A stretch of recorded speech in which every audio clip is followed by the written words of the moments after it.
Hello everyone, स्वागत है आपका हमारे यूट्यूब चैनल ऐसी नाम बिलीव में। इस वीडियो में हम आपको आज हमारे सौर मंडल से रिलेटेड जितने भी क्वेश्चन हैं उससे टॉप 50 क्वेश्चन कराए जाएंगे और जो एग्ज़ाम में 1 या 2 क्वेश्चन पूछे जाते हैं वो इस वीडियो में आपको ज़रूर मिल जाएंगे। तो वीडियो को लास्ट तक ज़रूर देखें। तो चलिए स्टार्ट करते हैं। सबसे पहला है,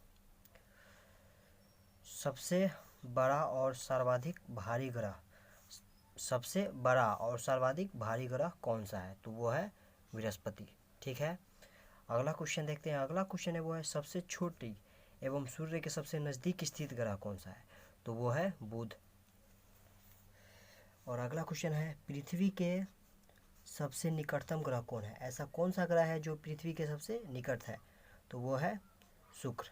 ठीक है, और जो अगला है, पृथ्वी और सूर्य के सबसे दूर स्थित ग्रह, सबसे निकट स्थित ग्रह शुक्र और सबसे दूर स्थित ग्रह वरुण है। ठीक है, तो अगला क्वेश्चन है और पांचवा क्वेश्चन है, सौर मंडल का सर्वाधिक चमकीला एवं गर्म ग्रह कौन सा है?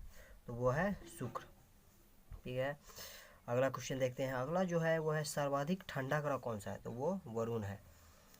और सातवां क्वेश्चन है, सबसे अधिक उपग्रहों वाला ग्रह कौन है? ऐसा कौन सा ग्रह है जिसमें कि उपग्रहों की संख्या सबसे ज़्यादा है? तो वो है बृहस्पति।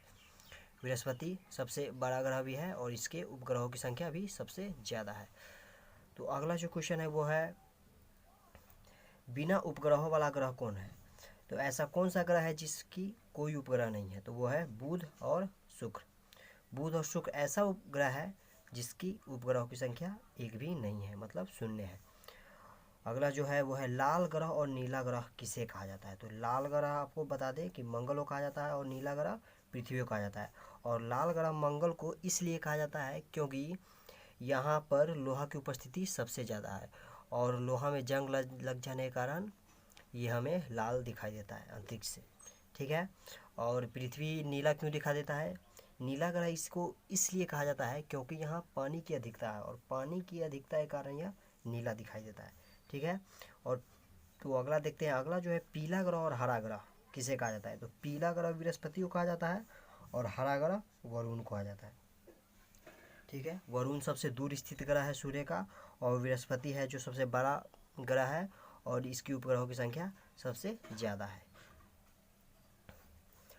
अगला जो है वो है, भोर तथा सांझ का तारा या पृथ्वी की बहिन और जुड़वा ग्रह किसे कहा जाता है, मतलब कहलाता है? कौन सा ग्रह है जिसे भोर और सांझ का तारा, पृथ्वी की बहिन और जुड़वा ग्रह भी कहा जाता है? तो वो है शुक्र। शुक्र को हम भोर या सांझ का तारा, पृथ्वी की बहिन, जुड़वा ग्रह भी कह सकते हैं। और यह सौरमंडल का सर्वाधिक चमकीला एवं गर्म ग्रह है और पृथ्वी के सबसे निकट स्थित ग्रह शुक्र है। ठीक है, तो चंद्रमा पर दिन और रात का तापमान कितना है? तो चंद्रमा पर दिन का तापमान क्रमशः 100 डिग्री सेल्सियस दिन का तापमान है और रात का जो तापमान हो जाता है वह -180 डिग्री सेल्सियस। ठीक है, ये माइनस भी इसमें शामिल है। ठीक, अगला क्वेश्चन है वो है,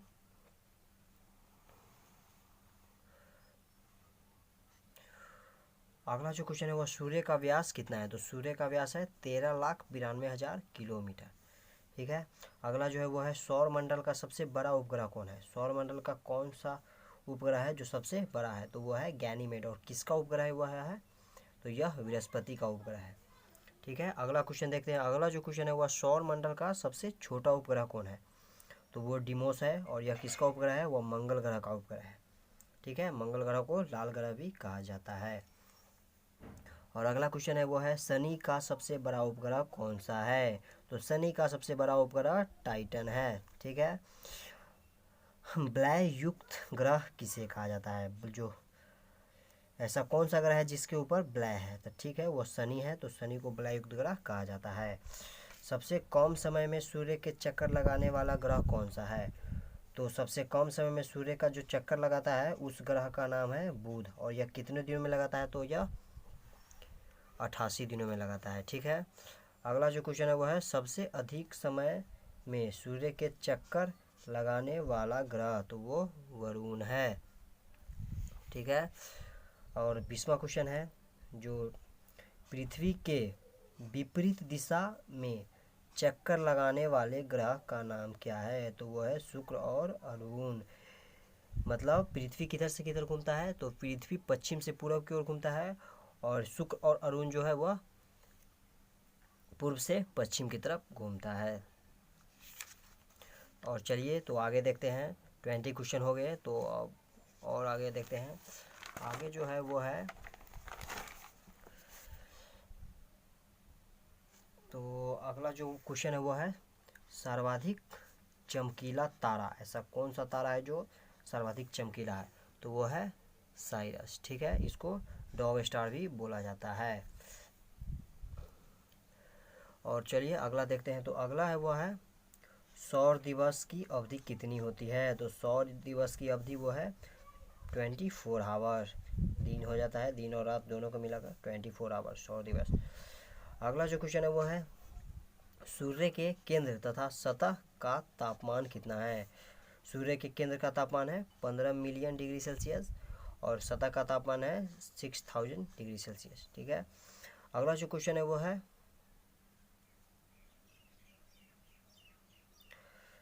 सूर्य के प्रकाश को पृथ्वी तक पहुंचने में लगा समय, वो है कितना होता है? 8 मिनट और 20 सेकेंड। ठीक है, टोटल कितना सेकेंड हुआ? 500 सेकेंड। ठीक है,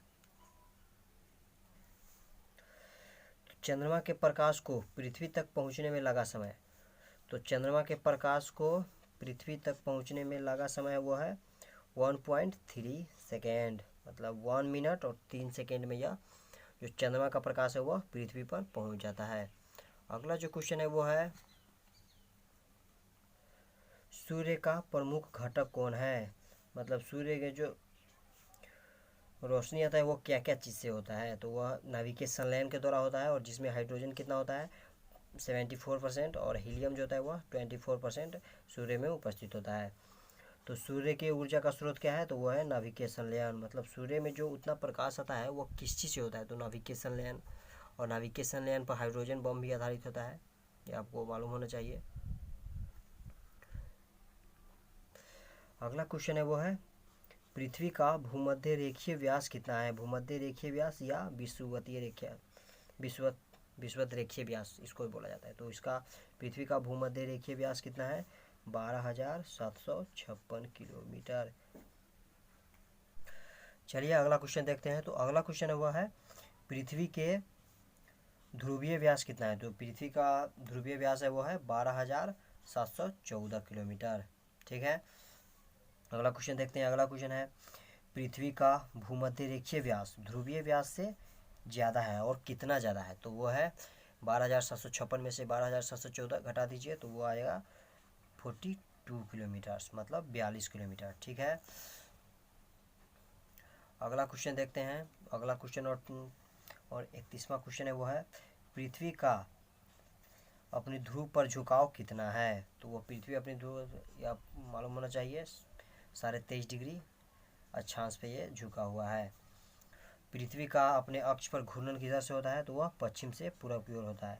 और ऐसा कौन सा ग्रह है जो पूर्व से पश्चिम की ओर घूमता है? तो वह है शुक्र और अरुण। ठीक है, अगला क्वेश्चन है वो है सबसे बड़ा तारामंडल कौन है? तो सबसे बड़ा तारामंडल सेंटोरस है। अगला क्वेश्चन देखिए। अगला क्वेश्चन है आकाश गंगा की आकृति कैसी है? तो ये स्पाइरल है, इलिप्टिकल भी बोला जाता है इसको, इंग्लिश में इलिप्टिकल। ठीक है, तो अगला क्वेश्चन देखते हैं। अगला क्वेश्चन है वो है सूर्य पृथ्वी से बड़ा है और कितना बड़ा है? तो आपको मालूम होना चाहिए कि सूर्य पृथ्वी से 109 गुना बड़ा है। ठीक है, तो सोच लीजिए कितना बड़ा है पृथ्वी। ठीक है, तो यहाँ दे अगला क्वेश्चन देखिए सूर्य का सबसे चमकीला सतह कौन सा है? तो सूर्य का सबसे चमकीला सतह वो है प्रकाश मंडल। प्रकाश मंडल वो है क्या है? सबसे चमकीला सतह है सूर्य का। अगला जो क्वेश्चन है वो है सूर्य के बाह्यतम परत कहलाता है। जो सूर्य का बाह्यतम परत है उसको हम लोग क्या बोलते हैं? तो उसको किरीट बोलते हैं या उसको कोरोना भी बोला जाता है। अगला क्वेश्चन देखते हैं। अगला क्वेश्चन है वो है अंतरिक्ष में तारामंडलों की संख्या कितनी है? तो अंतरिक्ष में तारामंडलों की संख्या वो है 89 89 है। ठीक है। ब्रह्मांड में विस्फोटित तारा कहलाता है। ब्रह्मांड में जो विस्फोटित तारा है उसको हम लोग क्या बोलते हैं? तो उसको अभिनव तारा बोला जाता है। ठीक है।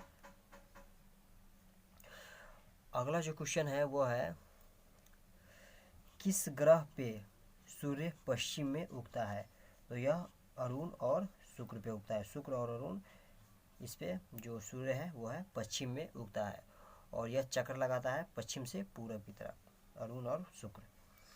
अगला जो क्वेश्चन है वो है, सी ऑफ ट्रांक्विलिटी स्थित है। सी ऑफ ट्रांक्विलिटी कहाँ स्थित है? तो वो चंद्रमा पे है, पृथ्वी का एकमात्र उपग्रह चंद्रमा है। चंद्रमा पर जो पृथ्वी का एक उपग्रह है जो कि जिसपे सी ऑफ ट्रांक्विलिटी स्थित है। ठीक है। अगला क्वेश्चन देखते हैं, और अगला क्वेश्चन है जो है वो है, पृथ्वी तथा सूर्य के निकटतम तारा कौन सा है? तो वो है प्रोक्सिमा सेंचुरी।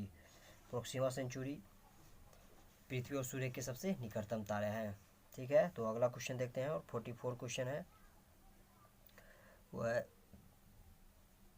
चंद्रमा द्वारा पृथ्वी के परिक्रमा में लगा समय कितना है? तो वो 27.3 डेज, मतलब 27 दिन और 27.3 दिन होता है चंद्रमा द्वारा पृथ्वी की परिक्रमा करने में, इतना समय लगता है। तो अगला क्वेश्चन देखते हैं। आगे का जो क्वेश्चन है वो है, शनि सूर्य के चारों ओर एक चक्कर लगाता है तो कितना समय में लगाता है? तो वो 29.5 ईयर में लगाता है।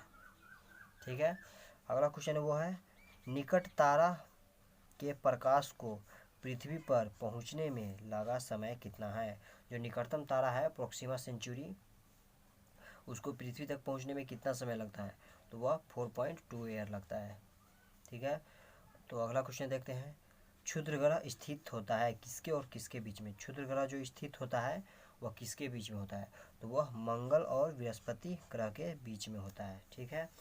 अगला क्वेश्चन देखते हैं, हेलीपुच्छल तारा दिखता है कितने वर्षों के बाद? तो हेलीपुच्छल तारा 76 वर्षों के बाद दिखता है, और यह अगली बार कब दिखेगा? 2062 में। ठीक है।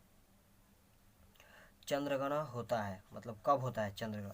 जब पृथ्वी सूर्य और चंद्रमा के बीच आती है तब चंद्रग्रहण लगता है। जब पृथ्वी सूर्य और चंद्रमा के बीच आती है तब चंद्रग्रहण होता है। इसको याद करने का तरीका है, आप ये भूल जाइए। ठीक, सिर्फ सूर्य और चंद्रमा, और या सूर्य और बाकी बात सूर्य के साथ जो भी रहेगा ना वो ग्रह होगा। ठीक है। तो यहाँ पर अगर चंद्रमा है तो चंद्रमा चंद्र ग्रहण, अगर चंद्रमा नहीं है तो सूर्य ग्रहण। तो यहाँ पर सूर्य और चंद्रमा आ रहा है, इसका मतलब यहाँ पर चंद्रमा है तो चंद्र ग्रहण।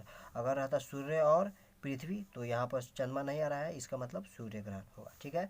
तो चंद्र ग्रहण कब होता है? जब पृथ्वी सूर्य और चंद्रमा के बीच आती है। और सूर्य ग्रहण कब होता है?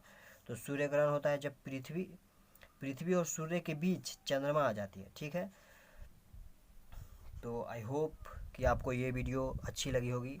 अगर आपको ये वीडियो अच्छी लगी तो इसे वीडियो को लाइक करें, अपने दोस्तों के साथ शेयर करें तथा इस चैनल को सब्सक्राइब कर दें। Thanks for watching.